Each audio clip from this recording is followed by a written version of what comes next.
जैसा कि हमने देखा, यार लगता है मैंने अभी थोड़ा ज्यादा ही पावर यूज कर लिया।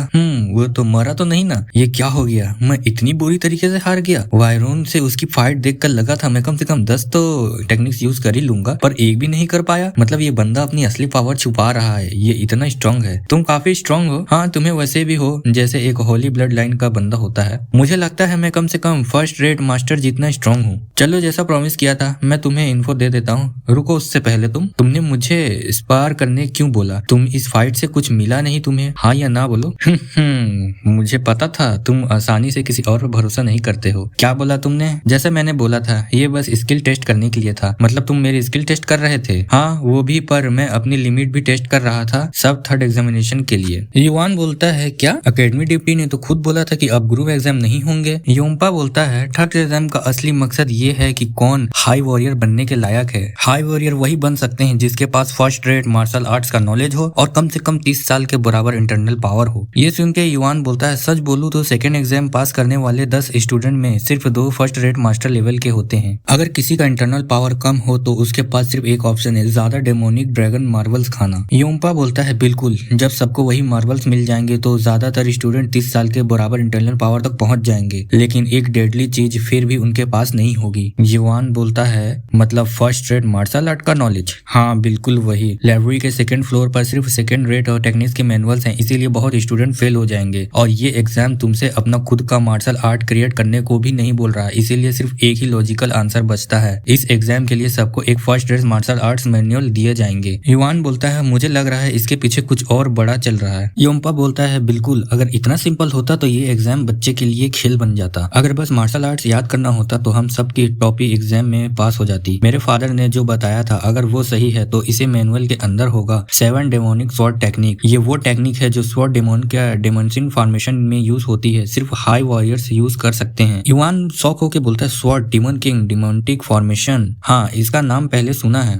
ये फॉर्मेशन स्वॉर्ड डिमन ने बनाई थी, जो हमारे डिमोनिक लॉर्ड के सबसे बड़े तलवारबाज थे। ये मार्शल आर्ट्स असल में सिरोम सेक्ट के 18 डिसाइपल फॉर्मेशन और 108 डिसाइपल फॉर्मेशन के खिलाफ बनाई गई थी, लेकिन 7 डेमोनिक स्वॉर्ड टेक्निक के अंदर कुछ अजीब, कुछ मिस्टीरियस भी है। जब 12 लोग एक साथ टेक्निक को चलाते हैं तो ये 12 स्वॉर्ड फॉर्मेशन बन जाती है। अगर 36 लोग यूज करते हैं तो ये 36 फॉर्मेशन एक साथ बन जाती है। अगर ये 108 वॉरियर्स एक साथ करें तो ये 108 वॉरियर्स की फॉर्मेशन पहुंच जाती है। सोचो, एक simple first rate martial art पूरी आर्मी फॉर्मेशन बन सकती है। कमाल है या नहीं? युवान बोलता है, चाहे वो बस फर्स्ट रेट ही हो, 12 स्वॉर्ड फॉर्मेशन एक एक्सेंट मास्टर को टक्कर दे सकती है। 36 स्वॉर्ड फॉर्मेशन एक ट्रांजिशन मास्टर को भी चैलेंज कर सकती है और 108 फॉर्मेशन जीनियस मास्टर तक को फेस कर सकती है। मेरे फादर के जमाने में स्टूडेंट 12-12 के ग्रुप बनकर यही टेक्निक सीखते थे। युवान बोलता है, 12 लोगों का ग्रुप? हाँ, यही तो स्वॉर्ड डेमन की फॉर्मेशन का बेस होता है। लेकिन सिर्फ टेक्निक सीख लेने काफी नहीं होता। लोग कहते हैं कि स्वॉर्ड डेमन के फॉर्मेशन के सही से परफॉर्म करना बहुत ही मुश्किल होता है, और जब तक तुम खुद फर्स्ट रेट ना हो तो तुम समझ भी नहीं पाओगे कि ये फॉर्मेशन कैसे चलती है। तो तुमने ये स्पार्किंग मैच इसलिए किया ताकि देख सको कि मेरे पास स्किल है या नहीं? हाँ भाई, सिर्फ एक क्वालिफाइड फाइटिंग फॉर्म ही देखकर कैसे जुगाड़ कर सकते हैं। अगले एग्जाम के लिए तुझे अपने ग्रुप में इन्हें पहले ही तेरे स्किल कंफर्म करना जरूरी है। मतलब तुम मुझे ज्वाइन करने को बोलना है था क्या? हाँ, एक इम्पोर्टेंट बात बताना था, भूल ही गया था वो तुम्हें। तीसरा exam full on day mode में है, सब खुद करना पड़ेगा। मतलब मार्शल आर्ट से लेकर आगे का सारा काम तुम ही करोगे, कोई मम्मी पापा हेल्प नहीं करेगा। ग्रुप के लीडर सिलेक्शन सेकंड एग्जाम के परफॉर्मेंस है होगा, तो ग्रुप लीडर्स अपने मेंबर्स से चूज करेंगे। बिल्कुल, पर हाँ, कुछ स्टूडेंट तो रिफ्यूज भी कर देंगे ज्वाइन करने से। और हॉनेस्टली मुझे लगता है ये एग्जाम हम बस नॉर्मल स्टूडेंट के लिए नहीं बना है, ये सब सीधा यंग मास्टर के लिए कस्टमाइज पैकेज लग रहा है। अगर ऐसा है तो ये एग्जाम मिनर प्रीस्टहुड के पावर स्ट्रगल एग्जामिनेशन ही हुआ। अगर कोई ग्रुप स्ट्रॉन्ग मेंबर्स नहीं जोड़ पाया तो 7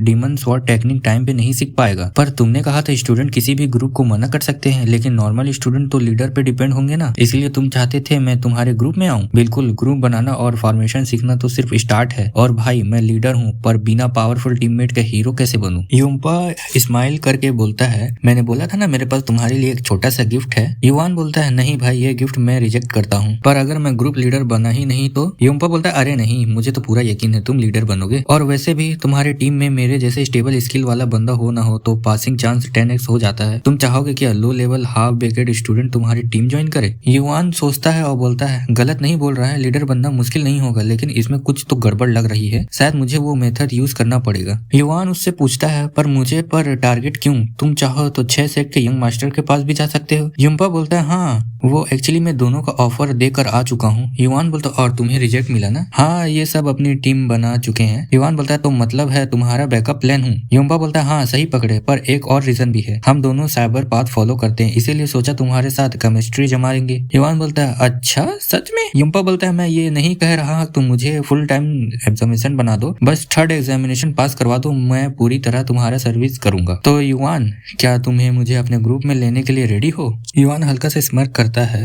तो यही है इसका असली फेस। युम्पा इंजर हुए स्माइल करता है। हा युवान शुक्रिया यंग लॉर्ड। युवान बोलता है नहीं, इसको ग्रुप में लेने का कोई फायदा नहीं है, मुझे कुछ और चेक करना होगा। नैनो बोलता है लोडिंग एनालिसिस फेस को। युवान बोलता है नैनो का ये फंक्शन झूठ 100% डिटेक्ट नहीं कर पाता, पर अगर कुछ सस्पिशियस हो तो पक्का सिग्नल देता है। नैनो बोलता है करेक्ट, दोनों यंग मास्टर ने अपने ग्रुप ऑलरेडी बना लिए हैं। नैनो बताता है सब्जेक्ट के फेशियल मसल्स में हल्का सा एबनॉर्मल मूवमेंट डिटेक्ट हुआ है, 45% चांस है कि सब्जेक्ट झूठ बोल रहा है। सब्जेक्ट लाइंग प्रॉपर्ली 62% तक। हाँ ये सिर्फ प्रॉपर्ली है, पर फिर भी बिल्कुल सही है। अगर एक रीजन है ये भी था कि हम दोनों साइबर पाथ फॉलो करते हैं, इसीलिए सोचा हमारी ट्यूनिंग जम जाएगी। अजीब लगता है अगर ये सच में साइबर पाथ पे होता तो फिर शैडो सेक्ट और स्वॉर्ड सेक्ट के यंग मास्टर के पास क्यों गया? और सबसे बड़ा पॉइंट, ये बंदा साइबर सेक्ट के यंग मास्टर के पास तो गया ही नहीं, उसने मना कर दिया। यू चेन हंसने लगता है युवान सच में इंटरेस्टिंग लड़का है ना, फिर इन्फॉर्मेशन ले गया और सीधा तुम्हें डिटैच कर दिया। मुझे पता होना चाहिए था कि इतना चीप ट्रिक्स पर उस पे काम नहीं करेगी, पर अब सारे प्लान्स खत्म हो गए हैं, अब क्या करें? तो फिर क्या वापस जाकर उसे रिक्वेस्ट करोगे?